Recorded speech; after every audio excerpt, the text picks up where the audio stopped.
Hello and welcome to my channel In Search of Wonder. My name is Anne and this is day 11 of the 12 days of Christmas, and today we are going to be talking about all of my stats from 2025.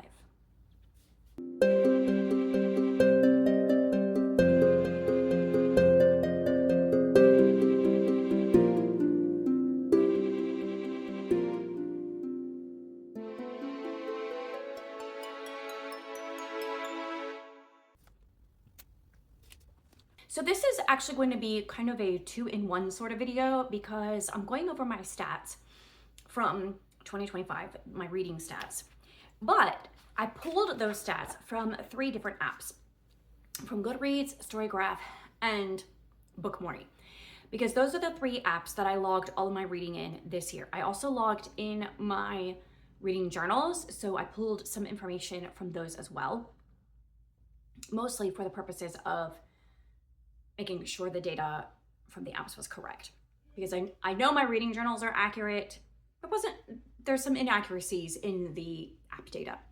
So I pulled all of that information from the 3 apps, and as I was doing that, it naturally led to sort of a comparison of those 3 different apps. And I'm thinking that in 2026, I want to utilize Fable as well, just to compare and contrast and kind of decide which of these is better. The problem is that I don't know that any one of them is better than the others because they all do slightly different things.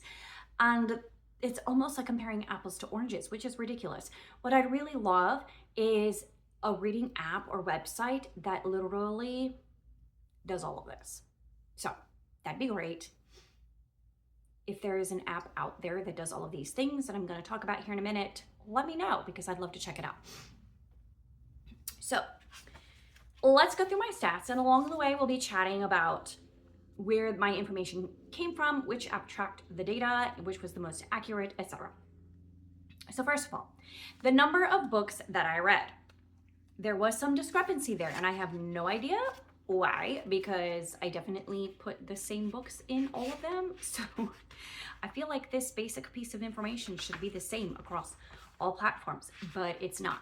One thing is that Goodreads, when they give you your year-end review, they do it earlier in the month, and they don't necessarily update the data with new books that you add later in December. I mean, in some ways they do, but it didn't affect my total or the pages read.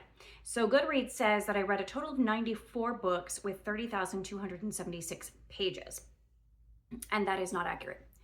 Bookmory was accurate, 98 books in the whole year, but they calculated the pages at 27,051. I don't know why it's 3,000 pages fewer than Goodreads when it has 4 more books.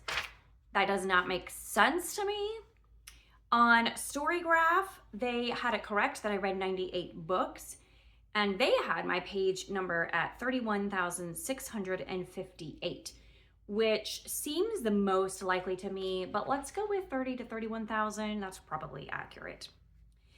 As compares to 2024, it was also interesting to me on Storygraph. I could compare the two. I don't have the paid version, so there is a paid version where they will compare it for you. I actually had to manually pull up 2024 and then compare that data to the data from 2025. But in comparing that data, in 24, I read 117 books with 34,000 pages. So this year was a lot less reading, and I knew that. I had several slumpy times. I've talked about it a lot. And so it was very clearly shown in the fact that I read 20 fewer books in 2025 than I did in 2024, and 4,000 pages fewer as well. The different apps also tracked different things. Storygraph tracks the length of your books, but they track it in page number groupings. So like 300 or less is one grouping, 300 to 499 pages is another grouping, and then 500 plus is a third grouping. So in 2025, most of my books 47% were 300 pages or fewer. And as I glanced through the books that were in that stack, most of them were in the 200 range. And then very, very close to that at 46%, the books that I read were 300 to 499 pages. So a lot of books in that range, but not quite most of them. And 6% of the books that I read were 500 or more pages, which I think also is accurately reflecting my reading this year. One of the reasons that I got slumpy was because I read a lot of longer books and I didn't really love that. So I need to be more, as the year went on, I learned better how to deal with that, reading the longer books and not letting it make me slumpy. To compare with that, in 2024, only 2% versus 6% for 25 of my books were 500 pages or more. So I read 3 times as many longer books in 2025, and it definitely affected my overall reading experience. And then 50% of my books in 24 were fewer than 300 pages, and 48% were in that 300 to 499 range. So that wasn't a great deal of difference there, really. According to Goodreads, now, interestingly, although it tracks your length like that in percentages, Storygraph doesn't give you an average length. Goodreads gave me an average length of 322 pages per book, which feels pretty accurate to me, but Bookmory calculated it at 347. I don't know. I think it all depends on the data they're pulling from, like the different editions, what book, because sometimes it's hard to choose the correct edition in both of those apps. There isn't an app, I don't think, that easily allows you to choose the correct edition with the correct amount of pages, etc., all of that stuff for the book that you read. So 322 to 347 was my average pages read. The interesting thing that Bookmory does that the other apps don't do is it tracks your averages per month, like how many books you read per month. So you can see at a glance which month you read the most or the least, etc. I averaged 8 books a month for 2025, which is not great. Well, it's fine. It's actually about what I expect for myself, but I would say that other years prior to that would have been closer to 10 books a month, but 8 a month is fine. And the month that I read the most was December with 12 books, and then March and September had the fewest at 6 books in those months. March, because I was really slumpy and I was reading long books, like really long books at that point, so it took me a lot longer to get through them. September, because I was crazy busy and I just straight up did not have time to read. So those months I remember clearly why they were so low in the book reading department. So Goodreads tells you the longest and the shortest book that you read. Now, interestingly, both Goodreads and Bookmory, one of the books that I had in there, the page count was 1, which was not accurate. So they both listed that as the shortest book I read, which was completely inaccurate. But the actual shortest book that I read was Jane Austen's poems. I did not read them from an actual book, but I read all of her poems from a website, and in book form, it's about 28 pages. So that was the shortest book. And then the longest book was The Count of Monte Cristo, and this is accurate. This is the edition I read, 1,276 pages. So that's quite a span of over 1,200 pages worth from the shortest book to the longest book, and I find that kind of amusing. And I had basically everything in between there. So on Goodreads, they also tell you the first book that you read and reviewed in the year and the last book you read and reviewed in the year. And I just found this interesting. The first book that I read in the year was The Frozen River by Ariel Lawhon, and really enjoyed that. I gave it 4 stars, 3.5 rounded up to 4. In my mind, you know, my feelings about it, it definitely feels 4-star to me. So rounding it up to 4 is accurate. And then the last review I read was The Christmas Ruse, which I also gave 4 stars. And I agree with that 4-star rating, but the funny thing is, I would say that The Frozen River is a better book than The Christmas Ruse, but they kind of perform different functions. So The Christmas Ruse was a Regency Christmas novella, and it was just a fun Christmas time read that was not very long at all, 90-some pages, I think. So even though it was good for what it was, I don't think it necessarily stacks up to the Frozen River per se, even though I gave them both 4 stars. That is the trouble with star ratings. They don't really accurately reflect everything that you feel about a book or your ranking of the book. And I did think it was interesting also because those books are very accurate reflections of the season. So the Frozen River obviously is set in large part in the winter. It deals a lot with winter. I don't think it's only in the winter in the story, but it has a very wintry feel to it, from the cover to the story and to the themes and everything. And The Christmas Ruse was a Christmas novella, and it has all of those feels as well, being a Christmas, romance, or whatever, and that's what I wrapped up the year with. So very fitting, the two different books, the bookends for my year. So let's talk about my ratings of the books. So according to Storygraph, my average rating was 3.91, and that's probably the most accurate because on Storygraph you can log half stars or quarter stars, which I only did once or twice. And Goodreads, you can only log full 100% stars. So that was 3.8. And then Bookmory was also 3.8. That one has half stars as well. So I don't know why it's so different from Storygraph by a whole point. But I do think that Storygraph is probably the most accurate at 3.9 stars. Because the Bookmory one, the way that you do that, like you kind of like draw your finger across the stars, you don't enter numbers. So it's possible that I just like didn't log them in accurately. So we're gonna go with Storygraph on this one. I think it's more accurate, and that was 3.91. Whereas in 2024, my average star rating was 3.89. So slightly better this year. Now, here's the interesting thing. Each app tells you how many books you rated a certain number of stars. So how many books did you rate 1 or 2 or 3 or 4 or 5 stars, etc. And I have slightly different totals for all of them, and I don't know how that happened because I wasn't purposely putting different star ratings. Now, one reason that it does happen is because, like I said, on Bookmory and Storygraph, you can put half stars, and you can't on Goodreads. So that discrepancy makes sense. The discrepancy between Storygraph and Bookmory, I don't quite understand, but whatever. Let's start with the 1 stars. I had 1 star on all of the apps recorded. And that was Shamala by Henry Fielding, which was a response to Pamela by Samuel Richardson. Now, Pamela by Samuel Richardson, I gave 2.5 stars or whatever. Shamala was even worse, and that was 1 star. Thankfully, praise God, it was a short read, so I didn't have to torture myself long with that one. It was terrible, terrible. Don't bother.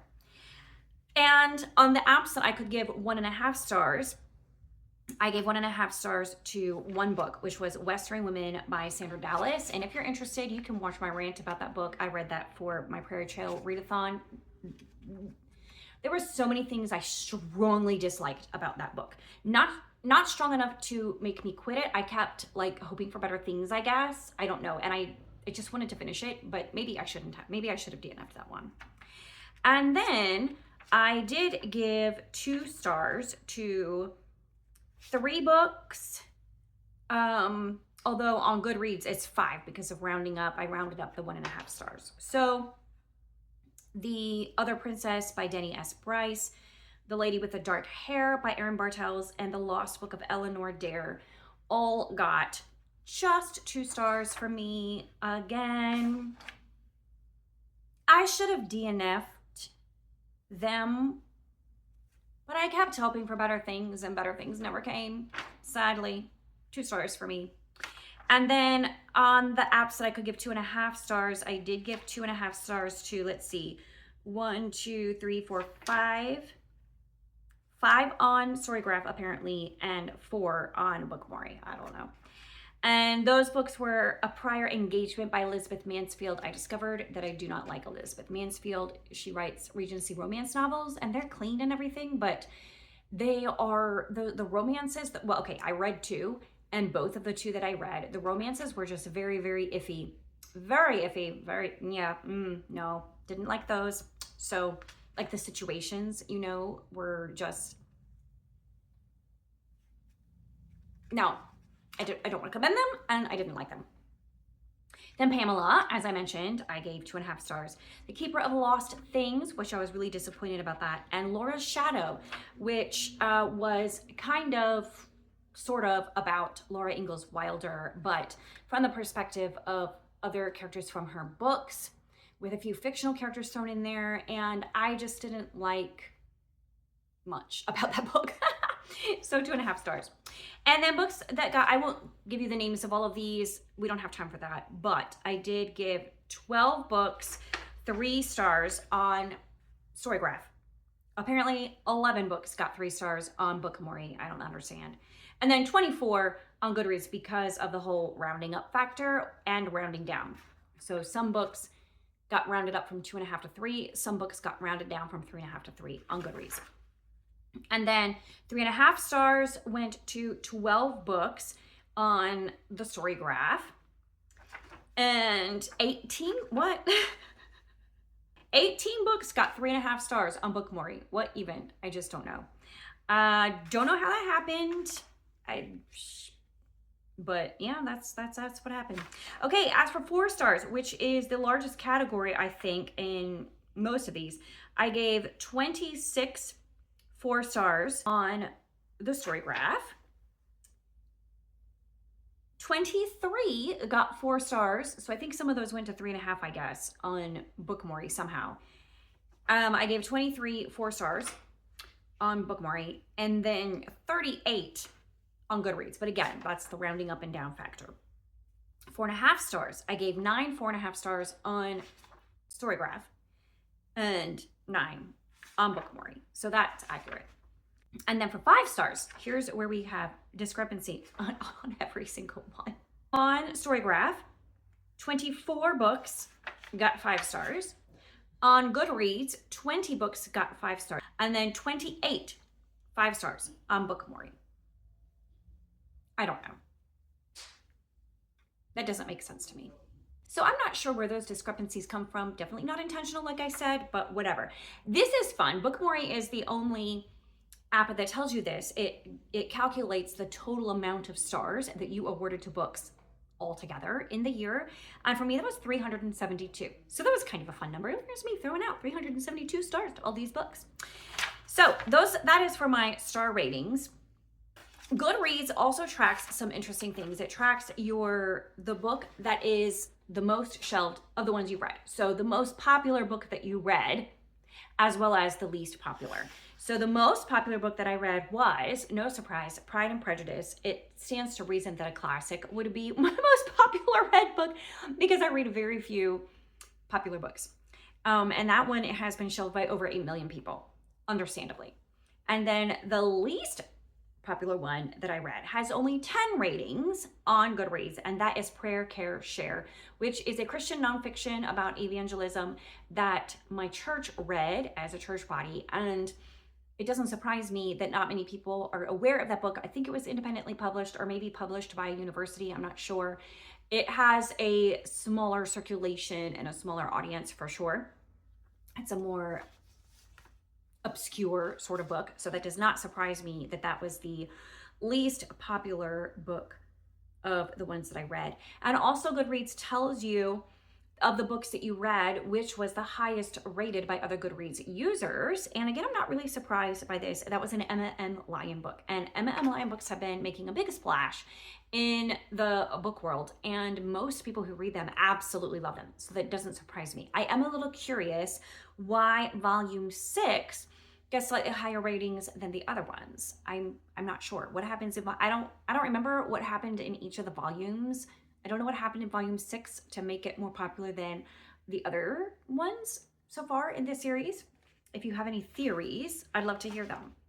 I want to back up a second. I should have mentioned this earlier when we talked about the length of books that I read, the average length of books. Bookmory actually stacks your books for you. I think you can do this on Goodreads too, possibly, but it stacks them for you for the year based on how many pages are in each book. And it tells you, you know, like the most pages, etc., all in a row. And so my 5 top books, and I'm telling you, I read a lot of long books this year. The top one was Monte Cristo, which I already mentioned, 1,276 pages. But then I also read Cecilia by Frances Burney, which was 1,056 pages. And then the other 3 are annotated Jane Austens. So they're annotated, which means they're double the pages. There's a page of text from the book, and then on the other side is the page of annotations. So it's double the size of what Jane Austen wrote them as. And so Emma was 928 pages, Mansfield Park was 885, and Pride and Prejudice was 780 pages. I just thought that was interesting. And I read a couple other longish books as well besides those. Those are like 780 was the 5th longest. And I know there were quite a few others that were 500 pages or more. So I read a lot of big books this year. Storygraph, as is obvious by the name, tracks a lot of data about your books. Some of it's subjective, so there's that. Some of it is input by other readers, and so it draws from that. So it could be slightly inaccurate, but it is interesting to see all of the different things that Goodreads tracks, that Storygraph tracks that the other apps don't even attempt to track. So one is the pace of the books. And this does not surprise me, really.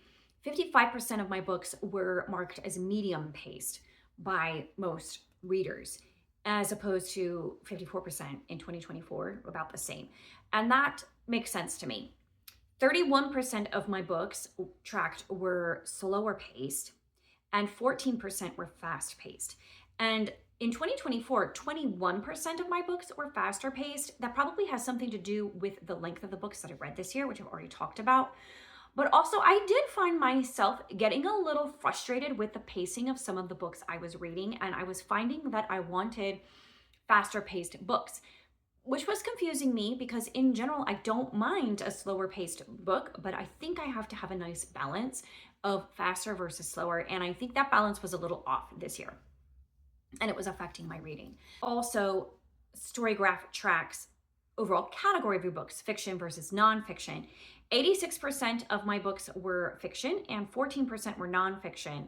That's pretty consistent with the year before when 85% were fiction and 15% were nonfiction. And then Storygraph also tracks your genres that you read. So my top genre, and some people were showing this stat on Goodreads as well. I couldn't find that. And some of the graphics people were sharing from Goodreads, I don't know where they're getting them from either. So I would be curious to know that. But anyways, historical fiction was the top, and that was 57 books. Which is opposed to, no, sorry. I was mixing up the years. In 2025, 45 of my books were historical. It was the top genre in 24 as well, with 57. And then the next one was romance with 32 books. And the third one was classics with 27 books, which was a flip from 24. In 2024, I read 38 classics and 31 romance. So I read one more romance this year and fewer classics, which is funny because I felt like I'd read a lot more classics, but I think I just read longer ones. So that's the difference there. And then literary fiction was my next category with 16 books this year. I read more literary fiction this year than I did the previous year, where I read 13. And contemporary, I read only 6 contemporary books, which does not surprise me. It is my least favorite genre of what I commonly read. And then I read 9 of them in 2024, so even fewer this year, even though I read fewer books altogether, so fewer of them were contemporary. And then also a couple of the apps will track your most read author. Now Goodreads doesn't necessarily track this, but I compared it and it was accurate. And then Bookmory also tracks it and it was the same as well.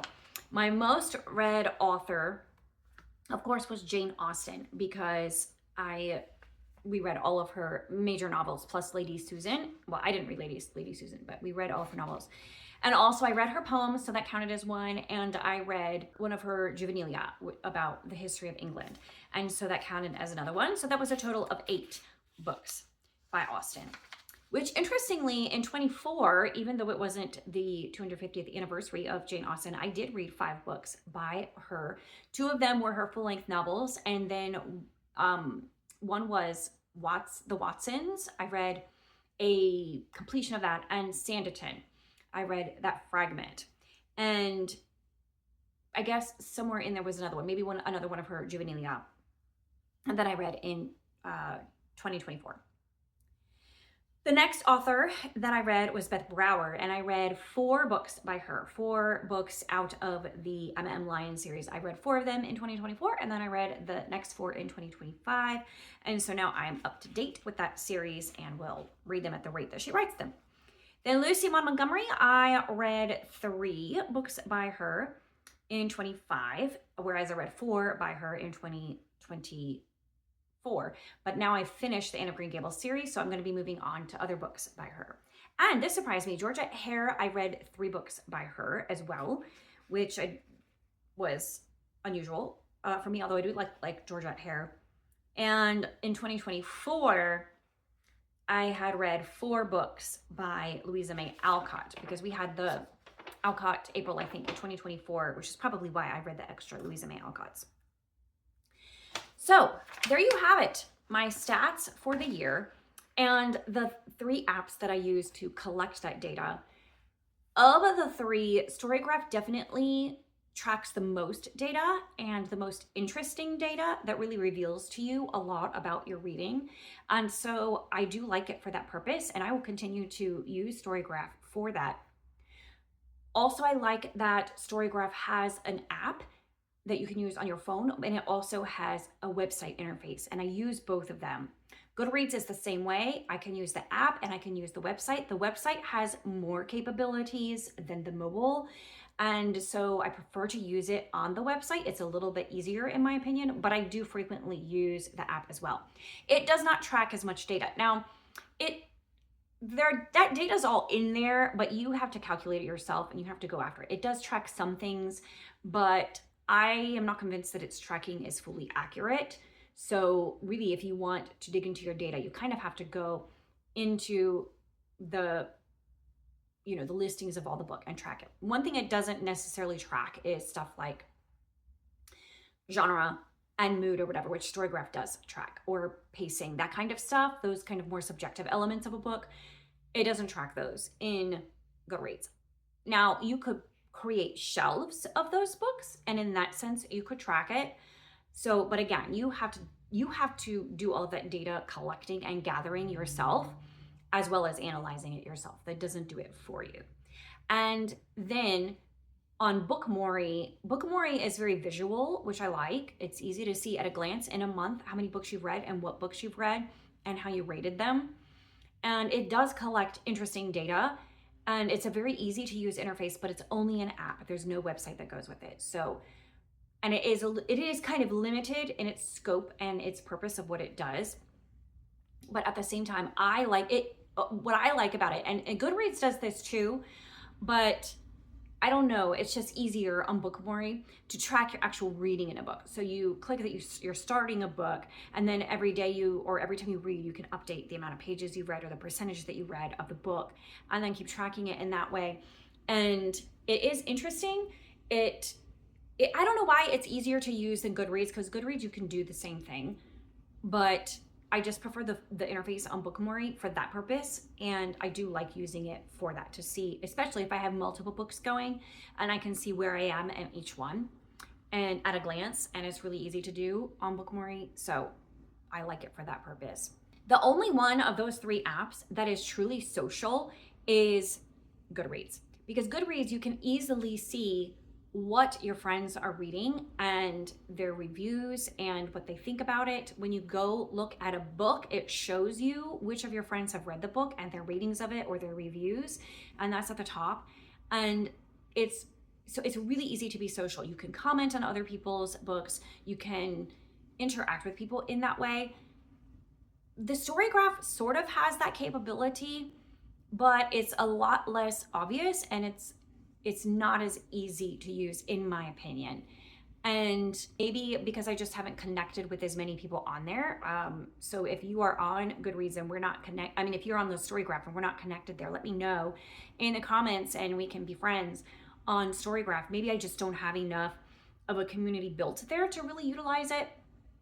So, but I don't feel like it's as social as Goodreads is. Goodreads of those three is the most social.